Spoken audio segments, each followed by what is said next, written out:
restricted activities project, and we work together to form a consensus eventually that we come up with a project that works and represents the best interests of the public and that's achievable and attainable. Now I'd like to introduce, if I could please, the members of this committee who are here today, because I think they've worked hard and would be good for you to know them. To start with our newest member, Diane Stevenson, who is here today. She's our appointed board member. Thank you. And we have Marie Dedegakis, Maria. Hi. And Francis Johnson, who's just come in. So thank you all. Thank you, Heather.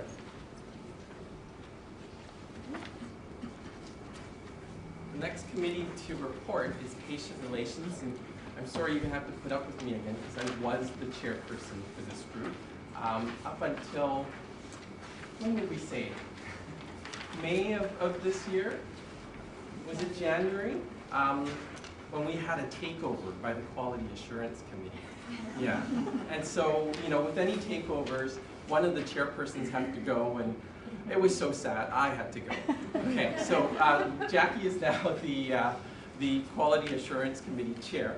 But I'll just briefly highlight to you, again, you can see on the report provided to you, we did quite a number of things over the past year.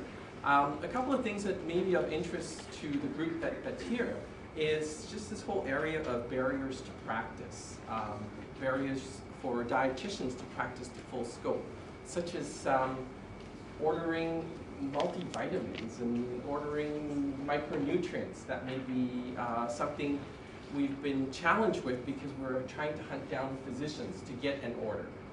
So the college has been working with the College of Pharmacists to try to get some type of collaborative agreement going on, so that that's something we can do without having to be chasing down physicians to get those things, right? The other one that may be of interest to you would be the ability for dietitians to order lab tests that might be pertinent to the work that you're doing, because again, having to chase down a physician to get a lab test done when you're trying to make the best recommendations for your patients sometimes can be a bit of a challenge. The Patient Relations Committee also revisited the layout of the website. We wanted to make sure it was more user-friendly. I think we'll have an opportunity to preview some of this later on, but we wanted to make sure that there was a section that was for registrant, and then there was a section that was for the public, rather than people trying to hunt around for information all over the place. So I think the Patient Relations Committee did a wonderful job of that prior to it being disbanded. Can you hear how sad I am as I'm saying this, right? Yeah. And then we also visited the whole topic of the nutrition and dietetic care process and the use of the international terminology. So that's being tracked right now in terms of how the college will be involved with regards to what language is used, who is using it, how do we regulate it to protect the public. Did a lot of policy reviews, and then finalized actually the patient relations program called Where's the Line, and the board had approved it. So that's available, that will be available to registrants for reference. So that's what the Patient Relations Committee did up until March of 2010. On to the next person to report, Quality Assurance, Marilyn Davis.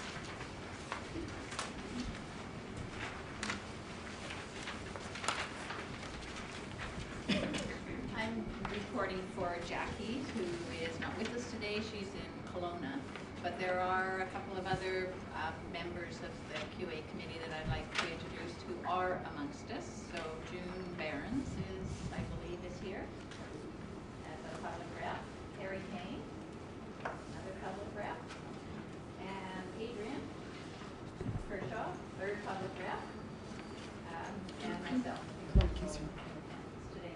So in the interest of brevity, I think probably I can leave you to read the report.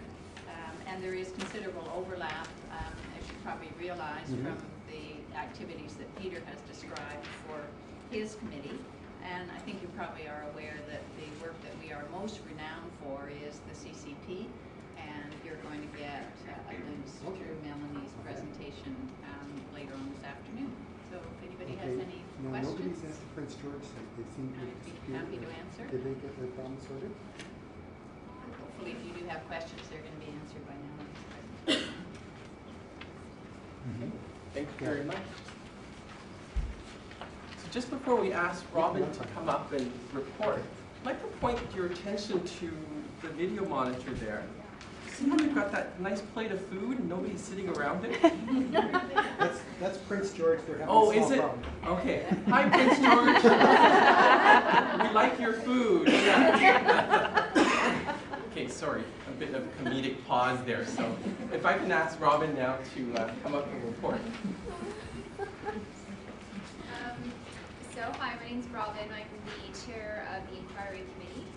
And today I think we have a few members. Lindsay Stagely, our public rep, is here. And then Tina Hartnell. Sure. No. I haven't actually met her. No, that's just teleconference. Anyway, so we have our terms of reference on the other page here. Fortunately, during this period, we did not have any new cases, so that's always a good thing for dietitians. We had a few different things that happened though. One of the cases, 0705, actually went to the Health Professions Review Board on appeal. They didn't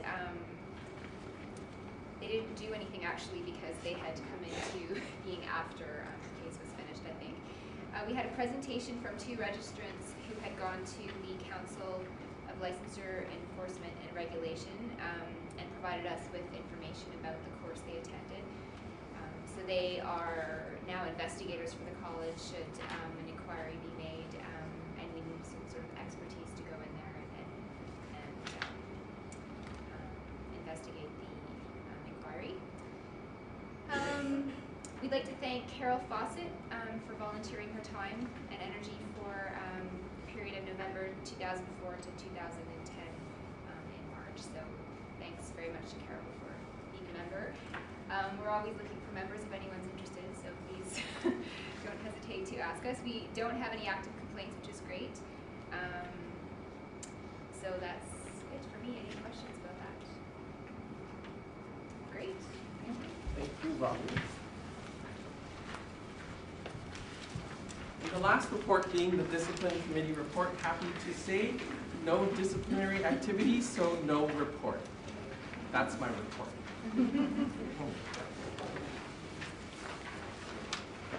I'll have you next turn to the audited financial statements from April 1, 2009 to March 31st, 2010.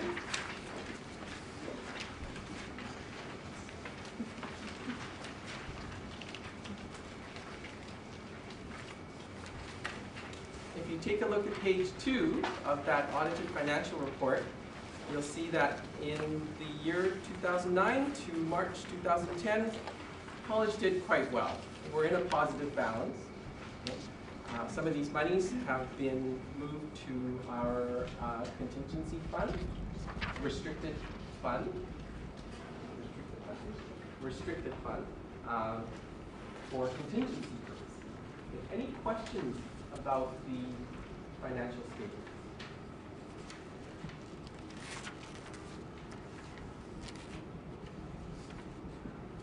Okay, well, hearing none, I'm going to ask for somebody to put a motion to approve the financial statements and circulate it, please. Thank you very much. All in favor? Thank you very much. Financial statements passed. I was supposed to be really nervous about this section. I don't know why, because nobody can read the financial statements anyways, right? So, sorry?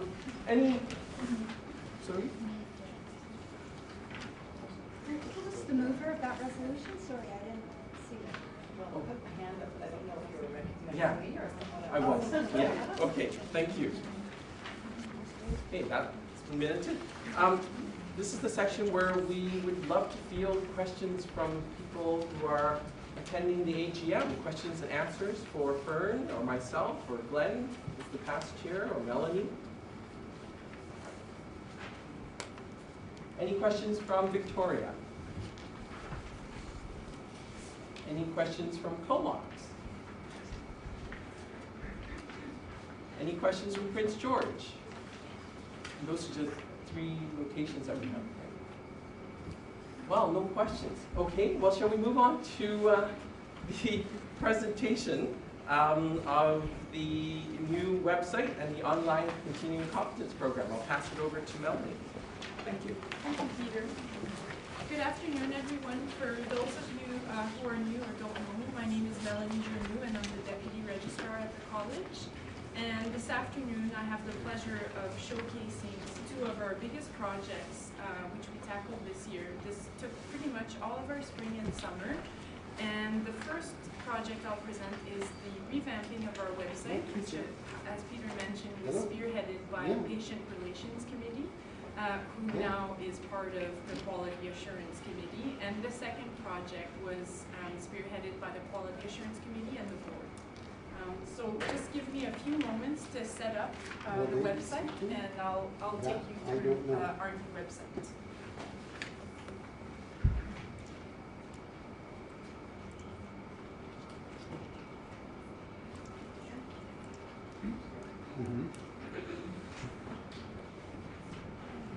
Can everybody see that clearly? Okay, so I think I'll just sit down because I can point at things as I'm taking you through it. It'll be easier for me. So as Peter mentioned, the Patient Relations Committee. Okay, I'll try to speak louder. Is that better? Or if you could stand up, it's actually better. Okay. Okay, so I'll try to use the mouse as a clicker, and if it doesn't work, I'll get closer. Okay, so I'll just bring the page up. Okay, Can everybody see the bottom of the page? No, by going off for a few minutes. Okay, so essentially what I want to point out is the major difference you'll notice between our old website and the new website is the fact that it's broken down into 3 sections. So the first sections will be the one that's applicable to you. It's called registrants. And the second section is for employers and the public. So if you're a dietitian but you play the function of an employer, this section might be relevant to you. And I'll browse over the different sections as we go through this. And the last section relates to applicants. And this section will be applicable to your interns if you have interns. It will also be applicable to internationally educated dietitians. As well as dietitians who left the register and are coming back under reinstatement. And just to highlight, the top of the page is a little bit different to what you're used to seeing. One of the fun additions that our webmaster added was a search function, which we didn't have in the past. So now it's really easy to locate a specific document just by using the search function. And I'll give you an example. For example, if I want to look up the restricted activities interpretation guide, I can just type restricted activities. Go back in. Sorry about this. I'll just go back in here and type restricted activity, for example. And if I click search, you'll see that the 2 documents that relate to restricted activities come up, and you can just access those documents really easily. I tried to do it for complaints as well, and the complaints documentation comes up really quickly. So that's one of the newest features of the website, which we didn't have in the past and is very handy. The other neat feature that we have is when you go onto our homepage, there used to be the news at the bottom. Now the news are on the side, and you can pick and choose which news item you'd like to read about just by clicking on the title. So for example, if I click on initiatives and updates, right away it takes me to the latest and greatest, which